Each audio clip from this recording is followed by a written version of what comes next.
Dhallywood megastar Shakib Khan এবার হাজির হচ্ছেন দেশপ্রেমের গল্প নিয়ে নির্মিত নতুন ছবি সোলজারে। আগামী 5 অক্টোবর থেকে শুরু হবে ছবিটির শুটিং। এরই মধ্যে গত 3 অক্টোবর সিনেমাটির ফাইনাল লুক সেট ও ফার্স্ট লুক পোস্টারের ফটোশুট সম্পন্ন হয়েছে।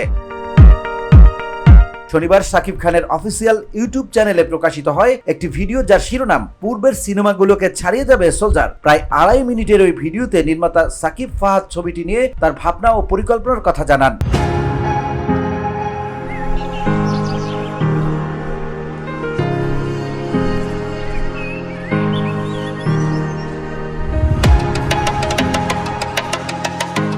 সাকিব ফাহাদ বলেন, আমরা সোলজারের কাজ শুরু করতে যাচ্ছি, যেখানে আমাদের মেগাস্টার শাকিব খান অভিনয় করছেন। আমরা একটা দেশপ্রেম নিয়ে গল্প করার চেষ্টা করছি।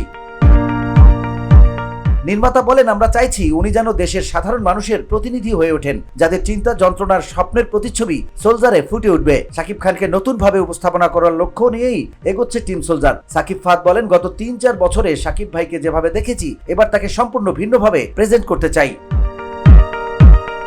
ঈদে মুক্তির চিরাচরিত ধারা থেকে বেরিয়ে ছবিটি অন্য সময় মুক্তি দেওয়ার পরিকল্পনা করছে প্রযোজনা সংস্থা। দেশপ্রেম, অ্যাকশন এবং আবেগের মিশেলে তৈরি এই গল্পে শক্তিশালী বার্তাও থাকবে বলেও জানান পরিচালক।